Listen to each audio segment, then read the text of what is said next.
Hello there. Thanks for taking the time to tune in my channel. And if you tuned in, you want a little help with your fishing cast. Now, I have to tell you, it does take some practice. I have been where you are right now. And fortunately, you have a guy like me on YouTube that'll kind of help you with your cast. So now, what I'm gonna demonstrate today is that you really don't need to cast very far or be very good at casting at all to be able to catch fish on a fly rod. It'll come to you. It'll take some time, but it will come to you. So give yourself permission to cast like crap and just go out and enjoy the sport of fly fishing, because it is so much fun to catch a fish on a fly rod. He took it off. Oh my God. Oh my God. Oh shit. There we go. Oh, this is bigger. Look at this guy. Oh, right there. Whoa, look at this guy go. Holy crap. Fish on. Yeah. So let's just go over a couple of basics first, right? First, the grip. I like to put my thumb on the cork. The rod arc, right? Try to keep your rod arc at 10 to 2 is a great way to start. Remember, it's not a matter of how fast you can whip it out, right? It's just a matter of getting a little bit of line out and just kind of gently laying the line in front of you and then fishing your fly back in. You don't need to cast 60 feet upstream or all the way across.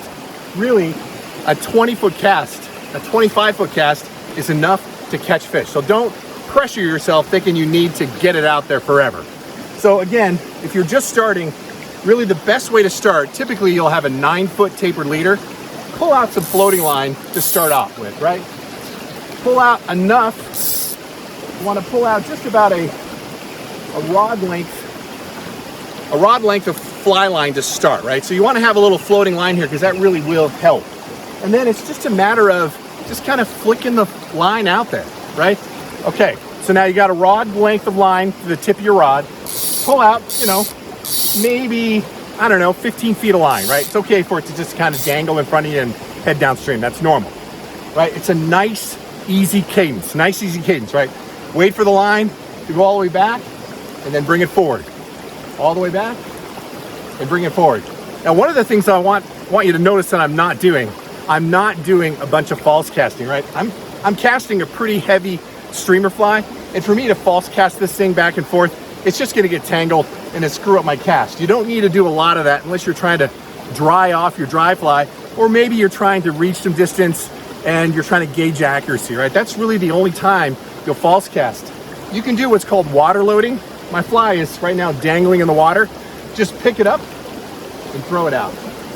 Really just like that, right? And I've got that line out there now, 15, 20 feet. Just pick it up and throw it out.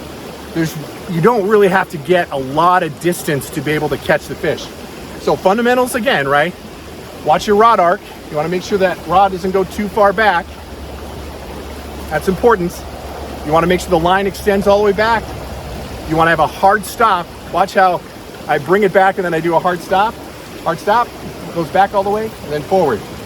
So does that make sense? So hard stop, bring the rod all the way down to the water. It's really just that simple. Just kind of keep experimenting and just throw the fly out there just far enough to catch a fish, right? You don't have to cast it out there 1.5 miles. Let me demonstrate. I'm gonna try cast up close here just in case.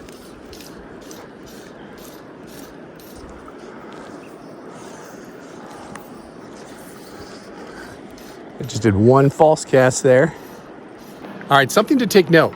What does your non-casting hand do, right? Your non-casting hand is constantly managing the line. You notice when I'm making these casts, these water loading casts, I'm never losing control of the line. Let the line gently slide through your non-casting hand when you're casting. It's very important, right? You're controlling slack, controlling the line. You always want to have contact with the line.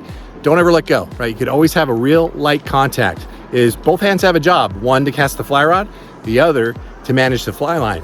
Now, the other thing that I do when I'm stripping in, you'll notice that on my casting hand, I'm making kind of a little guide with my fingers, right? I want to make sure that I have contact with the line at all times, because when I'm stripping, I briefly let go of the line with my stripping hand, but I'm always in contact with my hand that's on the fly rod. So very important tip, right? You're always handling the fly line with your hands and keeping a tight line to the fly. All right, so another tip is you'll notice that, you know, my final cast, right? So I'm doing the water load.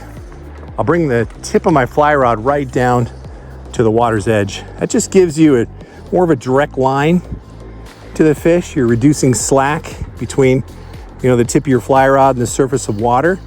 So, you know, really, you almost want to bury your tip in the water. Oh, there he is right there. Nice. See, oh. Ooh, that's gonna happen too, so don't let it discourage you.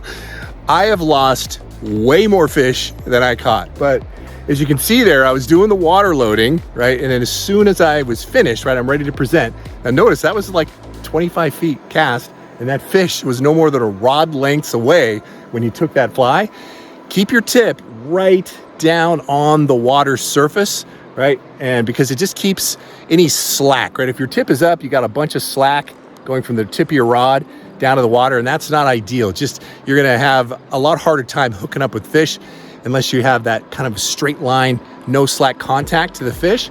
So you're always fishing, almost bury your tip, right, in the water itself, and you'll find that you'll have a lot more success, right? Not all the way in, especially if you're doing a dry fly. You wanna right at the surface of the water. So it's a really good habit to get into, because if you're coming from spin casting, right, typically we're holding the rod way above the water, and that's normal. Fly fishing, bring that tip down to the surface of the water. Closer contact with the fish, better chance for hookup. So the biggest thing I'm trying to demonstrate there is that you don't need to bomb out the cast, right? Even my casting videos, it talks about, you know, really getting some distance. That will come with time. It took me a lot of years to be able to really consistently cast 60 feet. I started out casting 20, 30, 40 feet, and it feels good when you hit that cast. But if you keep those fundamentals in place, be patient with yourself, give yourself permission to cast like crap in the beginning.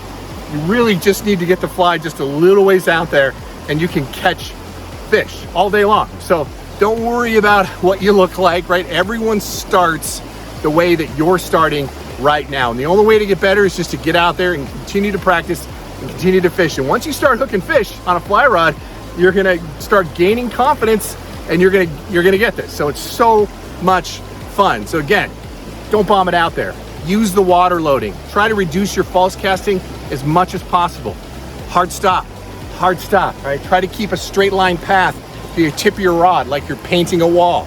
And it's about just being patient with yourself. All right, thanks so much for tuning in. And hey, if you want to learn a little bit more about the fly rod I'm using right here, check out this video right here, and you might find that this fly rod might be right for you. All right, everybody, until the next time, fish on.